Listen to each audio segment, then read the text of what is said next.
Hello friends, welcome back. तो हम लोग क्या कर रहे हैं? हम क्लास 10th हिस्ट्री का chapter number 3 nationalism in India कर रहे हैं, जिसमें अपने पहले की वीडियोस में हम पढ़ चुके हैं कि किस तरीके से वर्ल्ड वार वन ने भारत की आर्थिक और सामाजिक व्यवस्था को तबाह कर दिया, लोगों को परेशान कर दिया और लोगों की जो प्रॉब्लम्स थी, हार्डशिप्स थी, वो घटने की बजाय और बढ़ गई। रॉलेट एक्ट लगा दिया सरकार ने, जलियांवाला बाग में शक्कर हो गया। गांधी जी के शहरों में, टाउन्स में, सिटीज में जो सत्याग्रह चलाए जा रहे थे, उनको सरकार ने क्लैम्प डाउन कर दिया। ऐसे हालात में महात्मा गांधी को लगा कि अब हमें एक बहुत बड़े मूवमेंट को करने की जरूरत है, एक बहुत बड़े लेवल पर सत्याग्रह चलाना होगा, लोगों को यूनिफाई करना होगा। तो इसके लिए क्या किया जाए? तो फ्रेंड्स, इस समय मुसलमान जो मुस्लिम कम्युनिटी थी, वो ब्रिटिश सरकार के अगेंस्ट खिलाफत मूवमेंट चला रहे थे। तो इस मौके का फायदा उठा के Gandhi ji now wanted to use और wanted to take the advantage of this opportunity. Mahatma Gandhi ने मोहम्मद अली और शौकत अली, जो उस समय के ऑल इंडिया मुस्लिम लीग के इन्फ्लुएंशियल लीडर्स थे, मुस्लिम लीडर्स थे, उनसे कलकत्ता में एक मीटिंग की और एक देशव्यापी मूवमेंट चलाने के लिए, सत्याग्रह चलाने के लिए उन्होंने हिंदू और मुसलमानों को एक साथ एकजुट होकर के लड़ने की सलाह दी। गांधी चाहते थे कि जब तक हिंदू मुस्लिम एक नहीं होंगे, जब तक समाज में यूनिफिकेशन नहीं होगा, हम एक साथ मिलकर नहीं लड़ेंगे, तो हम ब्रिटिश सरकार का मुकाबला नहीं कर सकते। तो फ्रेंड्स, मोहम्मद अली और शौकत अली से सितंबर 1920 में कोलकाता में एक सेशन हुआ, कोलकाता में एक सेशन हुआ और ये डिसाइड किया गया, गांधी जी ने हिंदू नेताओं को मना लिया कि हम खिलाफत मूवमेंट को सपोर्ट करेंगे। खिलाफत मूवमेंट को सपोर्ट करने के लिए नेताओं को मनाया गया और निर्णय लिया गया कि हम एक देशव्यापी यूनिफाइड जो है प्रोटेस्ट अंग्रेजों के खिलाफ चलाएंगे। तो दोस्तों, दिसंबर 1920 में एक फाइनल फैसला लेने के लिए नागपुर, महाराष्ट्र में जो नागपुर है, वहां पर एक मीटिंग हुई और इस मीटिंग में फाइनली डिसाइड हो गया कि नॉन कोऑपरेशन खिलाफत मूवमेंट को चलाया जाएगा। यह सही अवसर था जब मुसलमान भी अंग्रेजों के खिलाफ लड़ रहे हैं और हिंदुओं को भी जलियांवाला बाग के बाद जो एक टीस मन में थी, जो ब्रिटिश सरकार के अगेंस्ट बदला लेने की जो एक भावना मन में थी, उन दोनों को चैनलाइज करके महात्मा गांधी ने यूनिफाई करके नॉन कोऑपरेशन खिलाफत मूवमेंट चलाने का अच्छा अवसर ढूंढ लिया।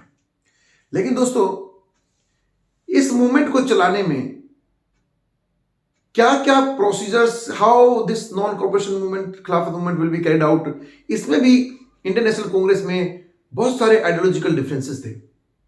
महात्मा गांधी का कहना था कि जो नवंबर 1920 में होने वाले जो काउंसिल इलेक्शंस होंगे, उनमें हम लोग पार्टिसिपेट नहीं करेंगे।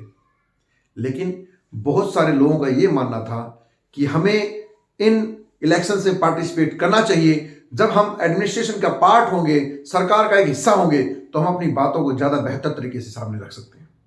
इस तरीके से कुछ आइडियोलॉजिकल डिफरेंसेस तो थे, फिर भी महात्मा गांधी ने इस तरह का नॉन कोऑपरेशन खिलाफत मूवमेंट के लिए सभी नेताओं को राजी कर लिया और जनवरी 1921 में, जनवरी 1921 में नॉन कोऑपरेशन खिलाफत मूवमेंट शुरू हो गया। शहरों में, टाउन्स में, सिटीज में अलग तरीके से नॉन कोऑपरेशन मूवमेंट चल रहा था और भारत के अलग अलग हिस्सों में अलग अलग एस्पिरेशंस वाले लोग अलग अलग ऑब्जेक्टिव से गांधी जी के नाम पर अपने तरीके से इस मूवमेंट को चला रहे थे। तो नॉन कोऑपरेशन मूवमेंट जो जनवरी 1921 में स्टार्ट हुआ, भारत के विभिन्न इलाकों में अलग अलग तरीके से इसको कैरिड आउट किया गया। हमारे इस चैप्टर में ऐसे कुछ एग्जाम्पल दिए हुए हैं। तो हम इस नॉन कोऑपरेशन मूवमेंट में तीन चार इंपॉर्टेंट चीजें पढ़ेंगे। नंबर वन, हम पढ़ेंगे कि नॉन कोऑपरेशन मूवमेंट को शहरों में कैसे चलाया गया, सिटीज और टाउन्स में नॉन कोऑपरेशन मूवमेंट को कैसे कैरिड आउट किया गया। और फिर हम ये भी जानेंगे कि शहरों में या गांव में ये मूवमेंट स्लो डाउन कैसे हो गया। तो नॉन कोऑपरेशन मूवमेंट को चलाने की जरूरत क्यों थी, ये तो हम समझ चुके हैं। और नॉन कोऑपरेशन मूवमेंट को अलग अलग क्षेत्रों में अलग अलग एस्पिरेशन से चलाया जा रहा था, अलग अलग ऑब्जेक्टिव से इसको मूवमेंट को आगे बढ़ाया जा रहा था, ये भी हम समझ गए। तो आइए अब देखते हैं बारी बारी से कि शहरों में, सिटीज में, टाउन्स में नॉन कोऑपरेशन मूवमेंट को कैसे चलाया गया। और फिर हम जानेंगे यूपी में अवध, आज का जो यूपी है उसे पहले अवध कहा जाता था, तो अवध में नॉन कोऑपरेशन मूवमेंट को अलग तरीके से चलाया जा रहा है। बाबा रामचंद्र, वहां के जो पॉलिटिकल लोकल लीडर थे बाबा रामचंद्र, वो तालुकदार और जमींदारों के खिलाफ किसानों को लीड कर रहे थे।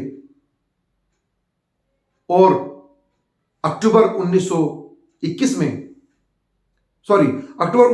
में उन्होंने वहां पे अवध किसान सभा का गठन किया, जिसमें पंडित जवाहरलाल नेहरू ने भी उसे पार्टिसिपेशन किया। पंडित जवाहरलाल नेहरू को भेजा गया। महात्मा गांधी चाहते थे कि इस तरह के जो ये किसान हैं जो प्रोटेस्ट कर रहे हैं, ये भी हमारे मूवमेंट से एक वाइडर रेंज में हमारे कोऑपरेशन मूवमेंट चलाने के लिए इन लोगों को भी जोड़ दिया जाए नॉन कोऑपरेशन मूवमेंट से। तो जवाहरलाल नेहरू को भेजा गया और वहां पर अवध किसान सभा का गठन किया गया। फिर देखेंगे बाद में किस तरह के नॉन वायलेंट वे में चलाने की जो हमारे गांधी जी की जो इच्छा थी वो फुलफिल नहीं हो पाई, और फाइनली ये जो अवध मूवमेंट चल रही थी इसको रिकॉग्निशन नहीं दिया महात्मा गांधी ने, क्योंकि वो लोग वायलेंटली बाजारों को लूट लेते थे, तालुकदारों पे हमले करते थे। इस तरह की मूवमेंट्स होनी शुरू हो गई। तो people they were carrying out their movements for their own aspirations in their own style in the name of Mahatma Gandhi. तो नॉन कोऑपरेशन मूवमेंट चल रहा था अपने तरीके से। इसी प्रकार फिर हम देखेंगे कि आंध्र प्रदेश में जो गुडैन हिल्स मतलब पर्वतीय इलाका है, वहां के जो ट्राइबल पीपल थे, अंग्रेजों ने अनेकों ऐसे एक्ट पास किए थे, ऐसे फॉरेस्ट लॉ बना दिए थे जिससे उनकी लाइफ काफी सफर कर रही थी। अंग्रेजों ने फॉरेस्ट एक्ट बना दिए, ग्रेजिंग एक्ट बना दिए, किसानों को जंगलों में जाने पर प्रतिबंध लगा दिया गया। जो ट्राइबल पीपल थे जिनकी पूरी लाइफ जो मेजर उनके ऑक्यूपेशंस थे वो फॉरेस्ट गुड्स पर डिपेंड करते थे। लकड़ियां काटना, जंगलों से अपना खाना एकत्रित करना, अपने जानवरों को जंगलों में ले जाकर के ग्रेजिंग कराना, घास चराना, और कैटल रेयरिंग और स्लैश एंड बर्न टाइप की खेती से इन ट्राइबल लोगों का घर चलता था। लेकिन फॉरेस्ट एक्ट आने के बाद अब इन लोगों के जो एंशियंट, जो पुराने समय से चले आ रहे जो slash and burn agriculture practices बंद हो गई, और पशुओं को चराने के लिए जो उनकी आजादी थी वो छीन ली गई। उस समय एलपीजी गैस नहीं होती थी, घरों में इलेक्ट्रिक सप्लाई नहीं थी, इंडक्शन चूल्हे नहीं होते थे, लकड़ियों से घर चलते थे, लकड़ियों से खाना बनता था। तो लोग अपनी जो फायर वुड्स के लिए लकड़ी, फ्यूल वुड्स के लिए भी लकड़ी जो है जंगल से नहीं ला सकते थे। जड़ी बूटियां, ये ट्राइबल पीपल जो अपनी जड़ी बूटियां जंगलों से एकत्रित करते थे, उन पर बैन कर दिया गया। इस तरह के फॉरेन ब्रिटिशर्स के बढ़ते हुए प्रभाव को ट्राइबल पीपल ने जो है अपने धर्म, अपने कल्चर के अगेंस्ट हो रहे इस तरह के अत्याचार को लोगों ने बर्दाश्त नहीं किया, और वहां के एक बहुत ही महान सन्यासी अल्लूरी सीतारमन, इनकी अध्यक्षता में, इनकी लीडरशिप में उन्होंने गुरिल्ला वारफेयर से अंग्रेजों पर हमले करने शुरू कर दिए। और जब नॉन कोऑपरेशन मूवमेंट शुरू हुआ तो गांधी जी के नाम पर अल्लूरी सीतारमन ने लोगों को बोला, उन्होंने प्रमोट किया खादी पहनने के लिए, लोगों को खादी पहनने के लिए प्रमोट किया। प्लस नॉन कोऑपरेशन के नाम पे, महात्मा गांधी के नाम पर लोगों को समझाया कि हमें नशे नहीं करने चाहिए, हमें ड्रिंकिंग नहीं करनी चाहिए, हमें और दूसरे तरह के नशे नहीं करने चाहिए, बल्कि मेहनत करके अपने परिवार को आगे बढ़ाना होगा, ब्रिटिश सरकार से लड़ने के लिए अपने आप को ताकतवर बनाना होगा। तो इस प्रकार से ये जो सन्यासी थे अल्लूरी सीतारमन, इन्होंने खादी को प्रमोट किया और नॉन कोऑपरेशन मूवमेंट को गुरिल्ला वार पद्धति से कैरी आउट किया। परंतु 1924 में इनको अरेस्ट कर लिया गया, और फिर उसके बाद ये वहां के हीरो बन गए। आज भी आंध्र प्रदेश के गुडेन हिल्स के जो ट्राइबल पीपल हैं वो अल्लूरी सीतारमण को अपना भगवान मानते हैं। इसी प्रकार असम के जो टी प्लांटेशन वर्कर्स जो थे वो इंडेंचर्ड लेबर हुआ करते थे। अंग्रेजों ने एक कानून बनाया 1859 में जिसे कहा जाता है inland emigration act. Inland emigration act, अंग्रेजों ने एक कानून पास किया इनलैंड एमिग्रेशन एक्ट, और इस कानून के तहत जो ये टी प्लांटर्स थे असम में, जो चाय के बागानों में काम करने वाले लोग थे, इनसे एग्रीमेंट किया। एग्रीमेंट में ये लिखा गया कि ये प्लांटर्स जो टी प्लांटर्स थे उनकी परमिशन के बगैर ये वर्कर्स इन गार्डन से, टी गार्डन से बाहर नहीं जा सकते। विदाउट उनकी परमिशन के अपने घर नहीं जा सकते, अपने घर वालों से कांटेक्ट नहीं कर सकते। जब तक परमिशन नहीं मिलेगी तब तक वो इन क्षेत्रों से, इन बागानों से बाहर नहीं जा सकते। और दोस्तों, इनको ऐसी परमिशन साल में एक आध बार मिलती थी। ऐसा नहीं है कि अभी 10 दिन पहले आप घर पे गए और फिर आकर के 10 दिन बाद फिर आपको छुट्टी मिलेगी, नहीं। एक साल 2 साल तक उनको छुट्टियां नहीं मिलती थी। ऐसे वो लोग काफी परेशान थे। तो जब नॉन कॉपरेशन मूवमेंट शुरू हुआ तो यहां के लोगों ने गांधी जी के नाम पर इन प्लांटर्स में हमले करने शुरू कर दिए, और ऐसा र्यूमर फैल गया कि गांधी जी ने बोला है कि अपने गांव जाओ, ये सारा देश हमारा है और जमीनों का बराबर डिस्ट्रीब्यूशन होगा, और सरकारी कानूनों को मत मानो, एग्रीमेंट्स को मत मानो, जो भी सरकार से तुमने एग्रीमेंट किया है उसको फाड़ दो। तो लोगों ने लैंडलॉर्ड्स पर, अपने प्लांटर्स पर हमला कर दिया और बिना किसी परमिशन के अपने एग्रीमेंट को तोड़ दिया और अपने घरों की तरफ निकल लिए। लेकिन वो अपने घर नहीं पहुंच पाए। रास्ते में ही उनको अरेस्ट कर लिया गया और प्लांटर्स पे हमला करने के जुर्म में कईयों को जेल में डाल दिया गया और कईयों को गोली मार दी गई। तो इस तरीके से दोस्तों, non cooperation movement, Khilafat movement जो था वो अलग अलग क्षेत्रों में अलग अलग प्रकार से चलाया जा रहा था। तो आइए एक बार और फटाफट इन सारी चीजों को दोबारा डिस्कस कर लेते हैं और हमारा आज के इस वीडियो को फिर यहीं खत्म करते हैं। देखिए, शहरों में जो नॉन कॉपरेशन मूवमेंट चलाया जा रहा था उसमें फॉरेन गुड्स को बॉयकॉट किया गया, विदेशी कपड़ों को इकट्ठा करके बॉनफायर किया गया, जला दिया गया, ढेर लगाकर कपड़ों को उनमें आग लगा दी गई, और बहुत सारे मर्चेंट्स ने, ट्रेडर्स ने विदेशी माल को इंपोर्ट करने से या विदेशी माल में व्यापार करने से मना कर दिया। फॉरेन गुड्स को ट्रेड के लिए बॉयकॉट किया गया, बॉनफायर किया गया, कपड़े जलाए गए, विदेशी गुड्स जलाए गए, और देसी जो चीजें थी उनको प्रमोट किया गया। खादी को प्रमोट किया गया। खादी सिंबल बन गई, हमारी फ्रीडम स्ट्रगल का सिंबल बन गई। खादी कपड़ों का प्रोडक्शन बढ़ गया। जो लिक्कर शॉप्स उस जमाने में जो लिक्कर शॉप्स हुआ करती थी उनको पिकेटिंग किया गया ताकि वो लोगों में इस तरह की लिक्कर जो डिस्ट्रीब्यूशन ना हो और लोगों का मोरल जो है डिक्लाइन जो हो रहा था समाज में उसको भी सुधारा जा सके। इसके अलावा जो स्टूडेंट्स थे, जो ब्रिटिश स्कूलों में पढ़ते थे, अंग्रेजी माध्यम स्कूलों में पढ़ते थे, उन्होंने स्कूल्स को छोड़ दिया। हायर एजुकेशन में जो कॉलेज स्टूडेंट्स थे उन्होंने अपने इंस्टीट्यूशंस को छोड़ दिया और वो शामिल हो गए नॉन कॉपरेशन मूवमेंट में। गलियों में नॉन वायलेंटली प्रोसेशंस निकाले गए, डेमोन्स्ट्रेशंस किए गए, ब्रिटिश सरकार का विरोध प्रदर्शन किया गया। जिन लोगों को ब्रिटिश सरकार ने कुछ टाइटल्स दिए थे, नाइटहुड का, जैसे रविंद्रनाथ टैगोर को नाइटहुड का टाइटल दिया था, किसी को सर की पदवी दी गई थी, तो जो पदवियां ब्रिटिश सरकार ने किसी विशेष काम के लिए भारतीय लोगों को दी थी, लोगों ने उनको ब्रिटिश सरकार रिटर्न करना वापस शुरू कर दिया। जैसे रविंद्रनाथ टैगोर ने अपनी पदवी, अपनी जो टाइटल हो रिटर्न कर दी। बहुत सारे नेताओं ने अपने सर की पदवी वापस कर दी। जो स्कूल कॉलेज में पढ़ाने वाले टीचर्स थे, जो सरकारी टीचर्स थे, उन्होंने नौकरियां छोड़ दी और वो भी गांधी जी के इस मूवमेंट में शामिल हो गए। खादी को प्रमोट किया गया, चरखे को पॉपुलराइज किया गया और स्वदेशी चीजों को प्रमोट किया गया। फॉरेन गुड्स को बॉयकॉट किया गया। शांतिपूर्ण ढंग से, नॉन वायलेंट तरीके से सत्याग्रह चलाए गए शहरों में, परंतु धीरे धीरे शहरों में इस तरह का जो ये नॉन कॉपरेशन मूवमेंट सत्याग्रह चलाया गया था वो धीरे धीरे स्लो डाउन हो गया। क्यों स्लो डाउन हो गया? क्योंकि 1921 में ये जो मूवमेंट चलाया गया था, साल भर तक ये मूवमेंट ऐसे चलता रहा, लेकिन ब्रिटिश सरकार ने इसके ऊपर कोई ऐसा विशेष ध्यान नहीं दिया और इनकी बातों को नहीं सुना।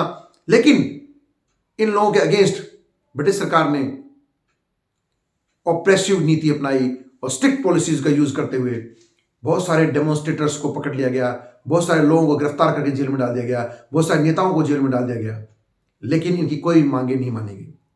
तो लोग हताश होना शुरू हो गए। दूसरा, ब्रिटिश सरकार ने तो कोई मांग मानी नहीं।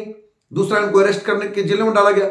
और क्या हुआ, जिन कॉलेजेस और स्कूल्स के बच्चों ने स्कूल कॉलेज को छोड़ दिया था, अब उनके पास दूसरा कोई इंडियन कल्चर में या कोई ऐसा गुरुकुल या कोई ऐसा इंस्टीट्यूशन नहीं था उनके ऑप्शन में जहां वो जाकर के पढ़ाई कर सकते।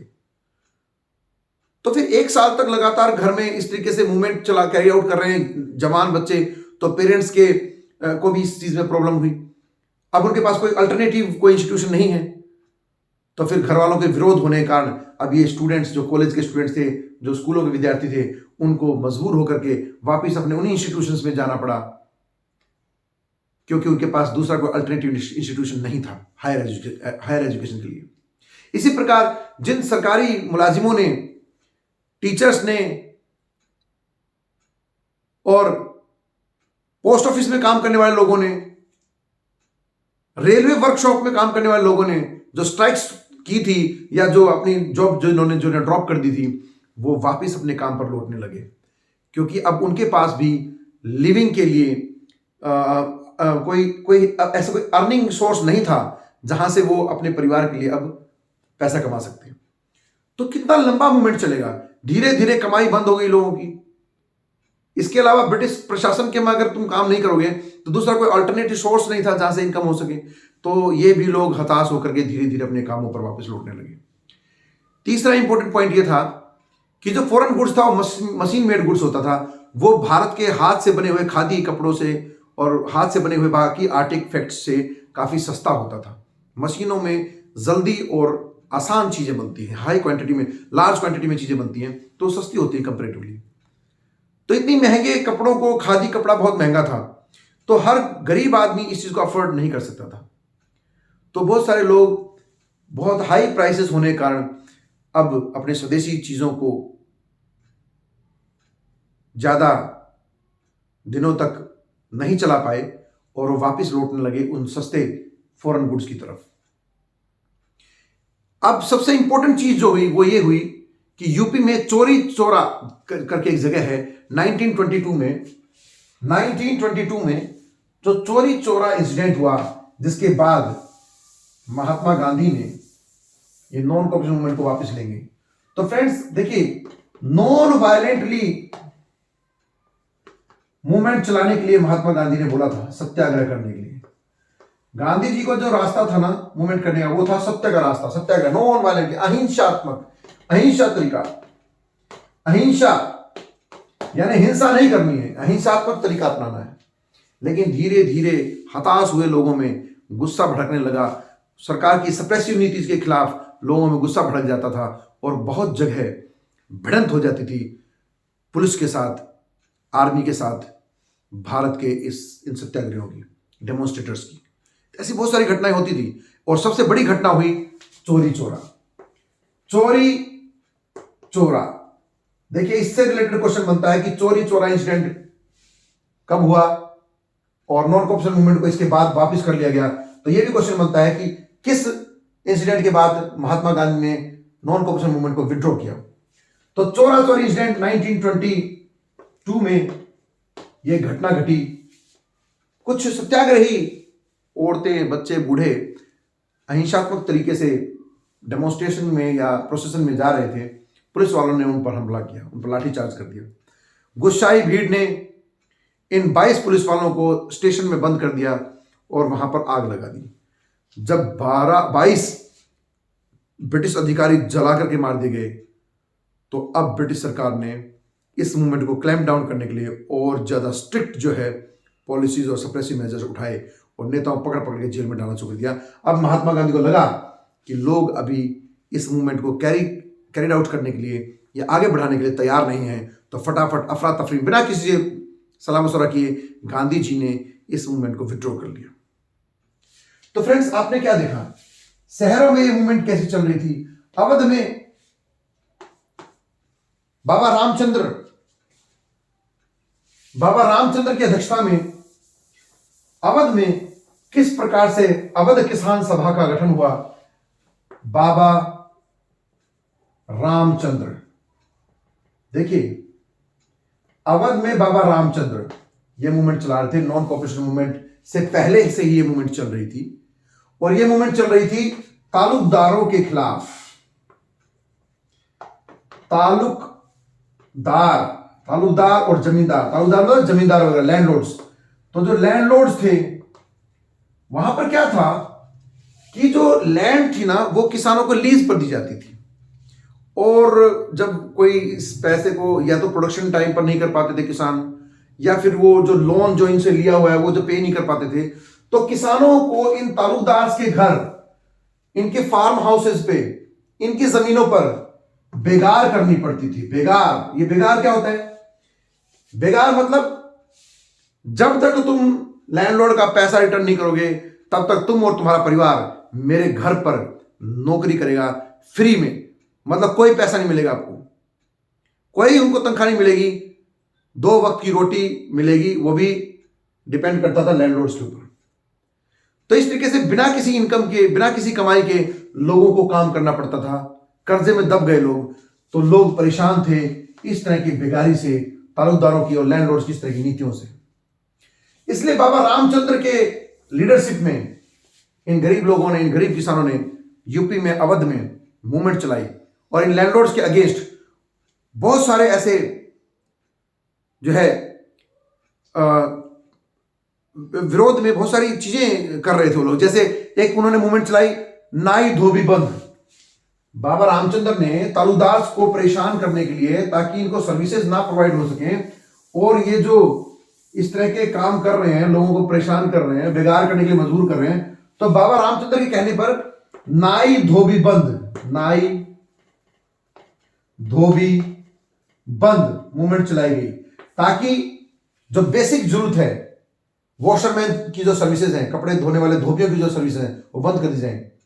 बार्बर का जो काम है, बाल काटना वगैरह, वो सब काम बंद कर दो। तो बार्बर की सर्विसेज को बंद कर दिया गया, वॉशरमैन की सर्विसेज को बंद कर दिया गया, और ये सर्विसेज से ना होने से जो वहां के तालुकदार थे, लैंडलॉर्ड्स थे, उनको काफी अच्छी खासी मशक्कत और प्रॉब्लम्स का सामना करना पड़ा। तो बेगार के खिलाफ, तालुकदार के खिलाफ ये मूवमेंट चल रही थी। तो पंडित जवाहरलाल नेहरू, बाबा रामचंद्र के पास उनको भेजा गया। उन्होंने वहां जाकर के अक्टूबर 1920 में आसपास के बहुत सारे गांवों में इस तरह की बाबा रामचंद्र की जो ये मूवमेंट चल रही थी, ऐसी बहुत सारी उन्होंने अवध किसान सभा, जैसे अक्टूबर 1920 में पंडित जवाहरलाल नेहरू की अध्यक्षता में बाबा रामचंद्र को भी लीडर बनाया गया, और एक इन किसानों का एक ऑर्गेनाइजेशन बनाई गई जिसे कहा गया अवध किसान सभा। तो अक्टूबर 1920 में अवध, देखिए अवध को ऐसे भी लिखते हैं, OUDH, अवध किसान सभा का गठन किया गया। लेकिन फ्रेंड्स, गांधी चाहते थे, पंडित जवाहरलाल नेहरू चाहते थे कि ये जो मूवमेंट चल रही है इसको नॉन कॉपरेशन मूवमेंट से जोड़ दिया जाए। लेकिन ये लोग थोड़े नॉन वायलेंट तरीके से ना करके अपनी मूवमेंट को थोड़े से वायलेंट होकर के चला रहे थे।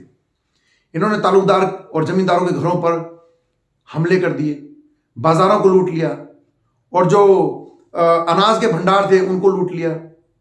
बहुत सारे लैंडलॉर्ड्स को मार दिया गया, जान से मार दिया, उनके रिकॉर्ड्स को जला दिया गया। तो इस तरह का जो ये तरीका था, वायलेंट तरीका, इसको गांधी जी पसंद नहीं करते थे। तो फ्रेंड्स, जो गांधी जी चाहते थे उस तरीके से ये लोग मूवमेंट को नहीं कैरी आउट कर पाए, और अपने तरीके से ही जो है गांधी जी के नाम पर नॉन कॉपरेशन मूवमेंट को चला रहे थे। तो ये तो बात हो गई अवध की। वुडन हिल्स की मैंने आपको बताया कि सरकार ने फॉरेस्ट एक्ट बना दिए थे, और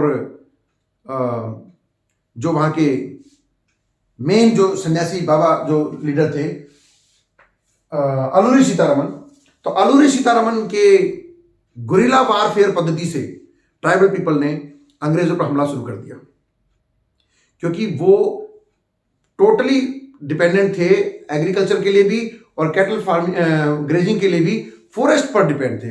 लेकिन फॉरेस्ट एक्ट बन जाने से अब उनका जो है ये प्रोफेशन धीरे धीरे डिक्लाइन कर गया। लोगों को अच्छी खासी प्रॉब्लम्स हो रही थी, वो अपनी कैटल्स को जो है रियर नहीं कर पा रहे थे, पशुपालन नहीं कर पा रहे थे, स्लैश एंड बर्न खेती जो प्राचीन समय से करते हुए आए थे वो बंद हो गई। ऐसे में अपने परिवार के लिए उनको बाहर नए ऑक्यूपेशंस की तलाश में जाना पड़ा। तो सरकार रोड बनाने के लिए या नदियां खुदवाने के लिए या रेल ट्रैक्स बनाने के लिए उनसे बेगार कराने लगी।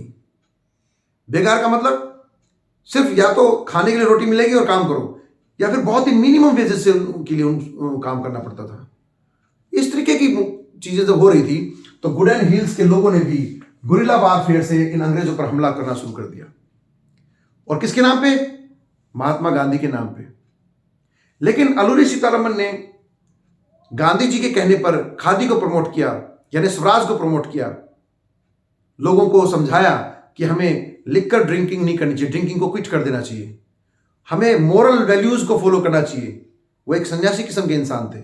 तो इस तरीके से उन्होंने गुरिल्ला वारफेयर से अंग्रेजों पर हमले करने शुरू कर दिए और अपने ही तरीके से वो नॉन कॉपरेशन मूवमेंट को चलाने लगे। लेकिन उनको अरेस्ट कर लिया गया और 1924 में उनको फांसी पर चढ़ा दिया गया। इसी प्रकार मैंने आपको प्लांटर्स के बारे में बताया कि प्लांटर्स कैसे परेशान कर रहे थे। एमिग्रेंट जो इनलैंड एमिग्रेशन एक्ट बनाया गया था, लोगों को परमिशन नहीं थी घर जाने की, तो उन्होंने सोचा महात्मा गांधी जी आएंगे, हमें आज़ादी दिलाएंगे और जमीनों का बंटवारा होगा, चलो अपने गांव। तो अपने गांव में निकलने लगे। बहुतों ने तो प्लांटर्स पे हमला कर दिया, मार दिया उनको जान से, लेकिन वो घर नहीं पहुंच पाए, अरेस्ट हो गए और किसी को जेल में डाल दिया, किसी को जान से मार दिया गया। तो ये सारी चीजें अलग अलग तरीके से देखिए, हमने पढ़ा शहरों में कैसे, अवध में कैसे, गुडेन हिल्स में कैसे प्लांटेशन वर्कर्स जो आसाम के थे वो कैसे चला रहे थे। तो ऐसे ये नॉन कॉपरेशन मूवमेंट अलग अलग तरीके से पूरे देश में चल रही थी। एक तरफ नॉन कॉपरेशन खिलाफत मूवमेंट मुसलमान और हिंदू लड़ रहे थे, और दूसरी तरफ अलग अलग एस्पिरेशन वाले या एस्पिरेंट जो लोग थे, अलग अलग ऑब्जेक्टिव से ये नॉन कॉपरेशन मूवमेंट को गांधी जी के नाम पर चला रहे थे। फाइनली चोरी चौरा इंसिडेंट हो गया और नॉन कॉपरेशन मूवमेंट को हटा लिया गया। अब क्वेश्चन ये पुटअप होता है कि महात्मा गांधी ने नॉन कॉपरेशन मूवमेंट को क्यों हटाया? तो मैंने आपको बताया, जिस तरीके से महात्मा गांधी सत्याग्रह चलाना चाह रहे थे उस तरीके से लोग ट्रेंड नहीं थे और उस तरीके से सत्याग्रह नहीं कर पा रहे थे। दूसरा, सरकार काफी सप्रेसिव मेजर्स जो है ना इख्तियार कर चुकी थी, बहुत सारे नेताओं को गिरफ्तार कर लिया गया और सबसे जो इमीडिएट कॉज था वो था चोरी चौरा इंसिडेंट, जो मैं आपको बता चुका हूं। तो फ्रेंड्स, हमने कवर कर लिया अपना complete non cooperation movement, non cooperation खिलाफत मूवमेंट। तो अब आपको समझ में आ गया होगा कि किस तरीके से इसमें से बहुत सारे क्वेश्चन बनते हैं। आपको अवध के बारे में पूछ लेंगे, नाई धोबी बंद के बारे में पूछा जा सकता है, अवध किसान सभा कब बनी, किसने बनाई, यह पूछा जा सकता है। नाई धोबी बंद क्यों चलाया गया, बाबा रामचंद्र कौन थे, गुडेन हिल्स में किस तरीके से नॉन कॉपरेशन मूवमेंट को चलाया गया, प्लांटर्स के द्वारा आसाम में कैसे चलाया गया, कौन थे रामचंद्र, कौन थे सीतारमन, ऐसे क्वेश्चन पूछे जा सकते हैं।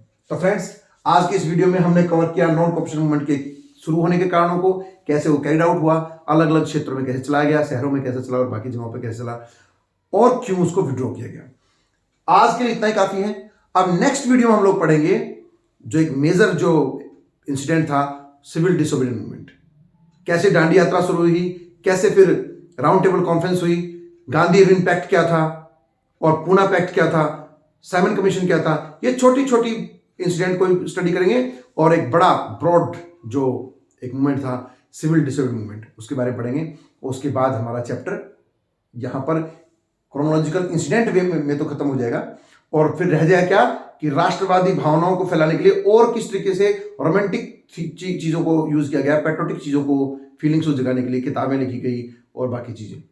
ठीक है फ्रेंड्स, तो आज के लिए इतना ही काफी है। मिलते हैं अगले वीडियो।